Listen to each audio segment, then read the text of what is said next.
Colin Casey here at the Mullen Center, just a few short moments away from a huge matchup between the UMass Minutemen and the Boston College Eagles in a battle for first place in the Hockey East. The Eagles come in at number 5 in the country, UMass coming in at number 7. A couple of players to look out for in this one. Of course, got to look at Jake McLaughlin. McLaughlin, a plus 25 this season. That is tied for the best in the NCAA. He also scored a game-winning goal against Boston College last year at Chestnut Hill.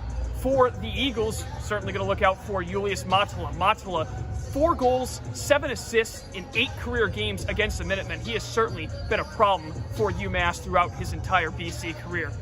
Be sure to tune in tonight as Nathan Strauss and myself will be on the call right here live on 91.1 WMUA. Hi again, everybody. Colin Casey alongside Seamus Kelly, high above the ice here at the Mullen Center right here on WMUA. Seamus, last night, history was actually made as Matt Murray, the goaltender, recorded his 6th career shutout in a 3-0 victory against the Bobcats. He now stands alone as the all-time UMass shutout leader in program history. Had to be a special night for Matt Murray as well as the Minutemen. The Minutemen play host to the University of Maine Black Bears right here on 91.1 WMUA. Hi again, everybody. Colin Casey joined by Justin McCagnon. And Justin, for the Minutemen, they're coming off a weekend where they split with Quinnipiac, including a home loss right here at the Mullen Center. The first time the Minutemen lost at the Mullen Center since January when they dropped a 2-1 game immediately after break against UMass Lowell.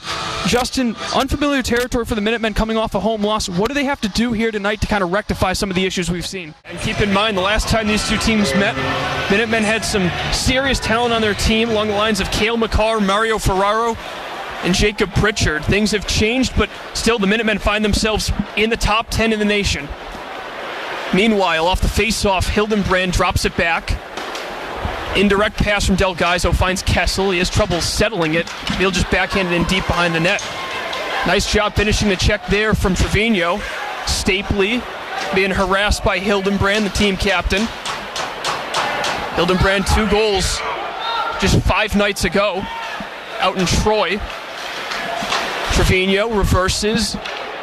Good hustle there by Mark Delgaizo to keep in the zone. He gets swung at by Hank Crone.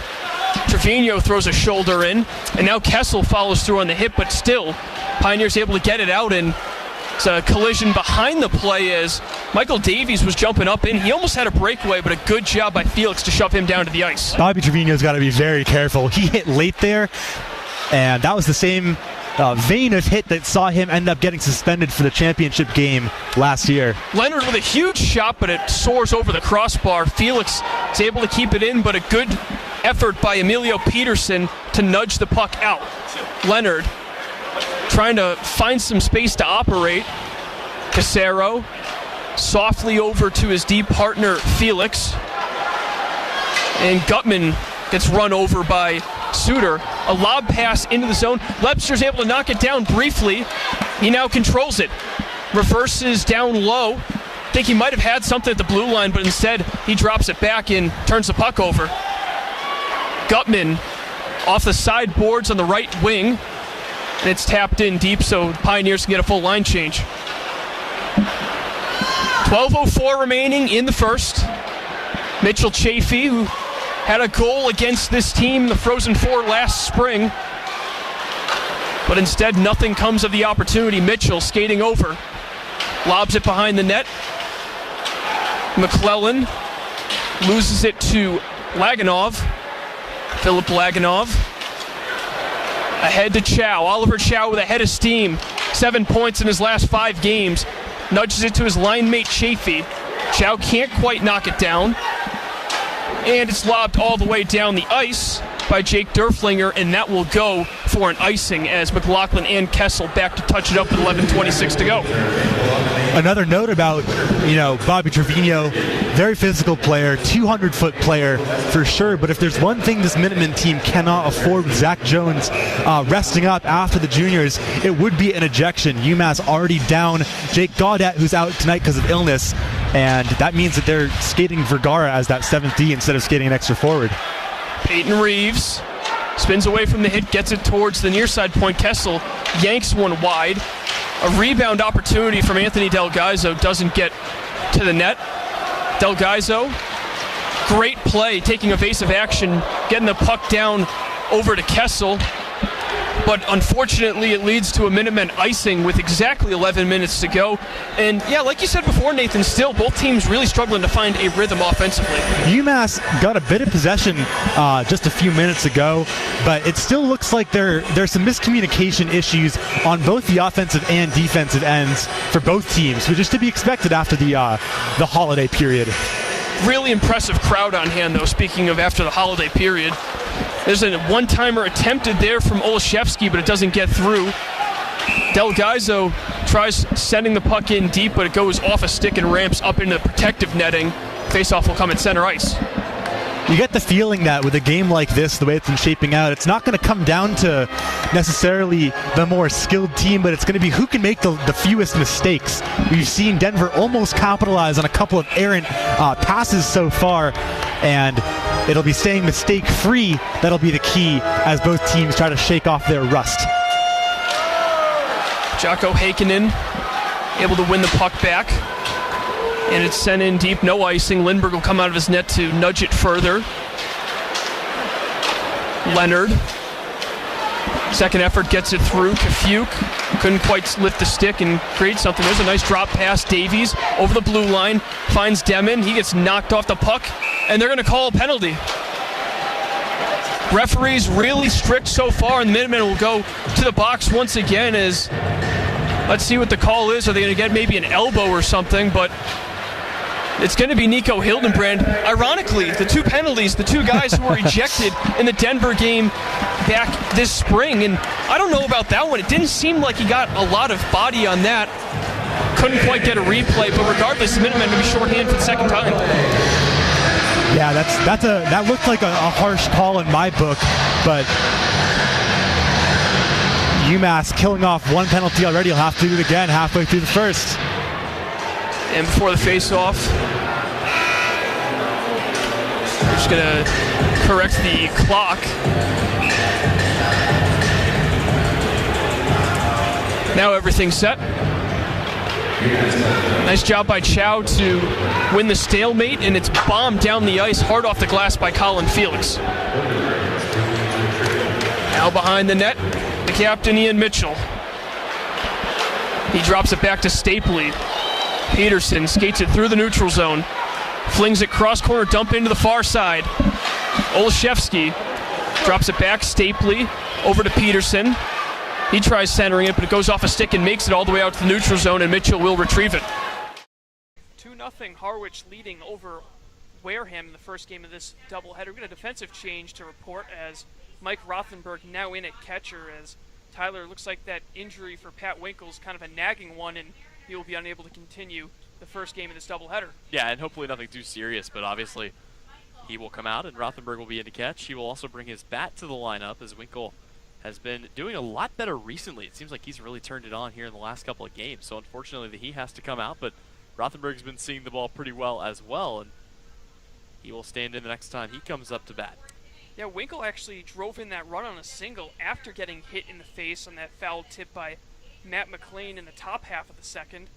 Winkle would come up to bat, drive in a run, and would later come around to score, but his day is done, and Jacob Polish has a new catcher, and his first pitch to Adrian Del Castillo is in there for a strike. Yep, Del Castillo went quietly his first time up, as did quite a bit of the guys in the lineup.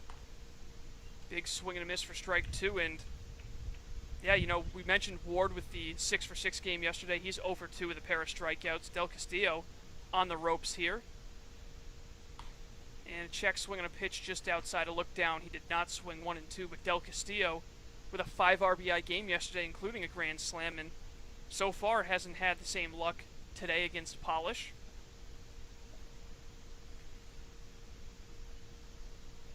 One-two to Miami Hurricane is swung on and just getting a piece of it, unable to hang on to it is Rothenberg, and maybe a little bit of rust coming straight off the bench, unable to squeeze that one. Yep, certainly wasn't expecting to be called upon today, maybe later on as a pinch hitter if need be, but coming in, and he's looked pretty good defensively behind the plate as well. Both catchers have done an excellent job for the Mariners this season. 1-2, a check swing. He did swing on this one. No tag yet, and Rothenberg's forced to throw down to Lanzilli, so that is now strikeouts on 3 of the last 4 batters faced by Jacob Polish, and he's got the first out in the top of the 4th. And this is what Polish has been doing all year long. His strikeout numbers have looked good all season. He came into this game with 13 strikeouts to only 2 walks. So far today, hasn't walked a single hitter, but you mentioned the 4 strikeouts, so he's really racking that number up. He's going to be to 20 strikeouts before he hits 5 walks at this rate. 5 straight retired for the Stanford product, and now it'll be Dallas Beaver at the plate, who lined out to center in his first plate appearance. He watches a pitch inside 1-0. Colin, a lot of intrigue surrounding the 30th spot on the Harwich Mariners roster right now, which currently is empty. There's a high fly ball out towards left, hooking down towards the foul line and giving a good run at it is Gallen, but it will drop out of play. Right now, an open spot is, of course, not expecting to not have the return of Buddy Hayward, and then Garrett Crotchet, who was, going to go play for Team USA, didn't make the team, but still electing to take the summer off. There's another fly ball out towards Gallen, this one in play, and he hardly has to move to make the catch for out number 2. So, of course, for the Mariners, the focus is probably going to be on finding another arm. The question is, where do you get them from? And, you and I have kind of tossed around the possibility. It could be somebody that's been released from the Cape League, but alternatively, it could be somebody that's pitching really well in another league. It's pretty easy to recruit guys from those smaller leagues to come to the Cape, as this is the ideal summer destination for anybody. Much easier travel as well with the close location of every team. The farthest trip pretty much an hour from Orleans to Wareham, and first pitch to Matt McLean misses low. So we'll see what they can do, but certainly having another solid starter that they could go with would be helpful, as they've thrown a lot of guys in there to get spot starts. Fastball in there for a strike, 1-1, and of course, you can't have enough pitching in this league. I mean, you're going up against some of the best bats, and it's important to have guys that can get you outs, get you some innings on some of those tough days, and Mariners might need another guy there with the depth kind of dwindling as count now 1-2 to McLean. Polish looking to make it 4 scoreless. The 1-2, swing and a miss, strike 3, and through the second time through the order for Jacob Polish, he struck out 4 of the 6 batters he's faced and retired all 6 of them. The side is retired in the 4th. We've played 3.5 from White House Field, and the Mariners still hold on to a 2-0 lead. You're watching Harwich Mariners baseball on the Mariners YouTube network. Bottom of the 4th from White House Field, and J.P. Gates going the furthest he has all season long in his 4th start. He went 1 inning in start number 1, 2 in start number 2, 3 in start number 3, and now he's looking to make it 4 in his 4th. Yep, and we'll see how long they decide to keep hitting the game, as again, things could be a little bit shaky getting through another time, or going another time through the order, but he looked good so far. Second time through, he's retired the first 3 guys in order, 1, 2, 3, with a pickup of strikeouts. So both guys heating up on their second time through. First pitch to the 4-hitter Joey Weimer is laced into left center field. That's going to be a base hit. Running it down, and Weimer's going to take a wide turn at first, but a great hustle play in center by Ward to cut off that ball, and boy, his speed really paid off, because if he didn't get there, Weimer was certainly going to take second base. Yeah, and once again, Weimer going out there and attacking, swinging at the first pitch and driving that one out to left. Good thing he didn't take off for second, as he probably would have gotten smoked. So he stands on, and once again, it's the leadoff runner on for the Harwich Mariners. Second time we've seen that today. And it was Weimer who led off with a single back in the second, but he was picked off. We'll see if he's a little more conservative over at first. We know Gates has a pretty good pickoff move. Nico Cavadas watches a first pitch strike. Cavadas at third instead of his regular first base position in this one. He singled and came around to score back in the second. And that was actually the first time he's been caught stealing this year. 5 stolen bases. He's finally not able to make it. Technically just got picked off, didn't even get caught stealing. So still a potential for him to swipe second. It's a 1-1 count now to Cavadas. Out of Notre Dame, the Granger, Indiana native. Ball gets away briefly from the catcher, but Beaver able to track it down quickly before Weimer can even think about grabbing second. And nobody's tried to swipe on him yet, so we haven't really seen the arm of Dallas Beaver behind the dish. See what he has in store. Can be a really deadly combination if you have a pitcher with a good pickoff move and a catcher with a great arm. Can be almost nearly impossible to take bags. 1-1 in a catching it off the end of the bat foul is Cavadas. Yep, he'll fall behind 0-2 or 1-2 here, but Cavadas 1 for 1 today. Had the hit and the run scored back in the second inning. Does lead the team in RBIs. Comes into this game with 8. Mariners trying to get some more insurance runs for their starter Polish, who's gone 4 scoreless as a pickoff attempt back in time is Weimer. And that ball actually almost got away from the first baseman Teeter. Had to make an acrobatic move jumping over Weimer and gloving it with that right hand. Gates with a look over at Weimer. The 2-2. Check swing and Cavadas goes around and ends up striking out. So that is strikeout number 4 for J.P. Gates and first out of the home half of the 4th. And welcome back to the Dave Stern Memorial Studio, where we continue to bring coverage of the coronavirus outbreak and all the cancellations that have taken place. And earlier today, earlier at 12 o'clock roughly, the A10 announced that the tournament would be canceled right before UMass tipped off. We are now joined by Amin Tori, who is the editor-in-chief of the Daily Collegian and also covers the UMass men's basketball and hockey team for Mass Live. Amin, thanks for tuning in, or thanks for joining us, rather. And what a crazy 24 hours it's been, I'm sure, not just for everybody, but for you personally, having to go down to Brooklyn and finding out that that game wasn't going to take place just moments before tip. And welcome to another edition of the UMass Hockey Hour right here on Thursday mornings on 91.1 FM WMUA. My name is Colin Casey, as always, joined by Nathan Strauss and Seamus Kelly. And guys, this past weekend, it was a pretty quiet one for UMass hockey. They just played the one game at the Mullins Center against American International. Pretty even game through most of it, and then the final 3 minutes happened, UMass scoring 3 times in that final 3-minute span, winning 4-1, and now they come into this weekend with a huge series against number 10 ranked Northeastern. Obviously, for the Minutemen, they're trying to bounce back against Northeastern after just over 2 weeks ago they lost on the road 3-1 at Matthews Arena. They will be heading back there tomorrow night and then coming home Saturday to host the Huskies. This is a really tough team that UMass is taking on. What do you expect differently compared to what you guys saw? As you guys were both, I believe, at the game a couple of weeks ago on Tuesday, right? I watched on Nesson. Oh, okay. Well, yeah, so did I. But Nathan, you were at the game for this one. What did you kind of notice that UMass wasn't really doing in the other 4 games that they had won compared to their 1 loss? Here with Coach Verdi post-game. Coach, 10 straight victory, 13-3 on the season, a program record 10 straight victory. How does it feel to have another big win here at home?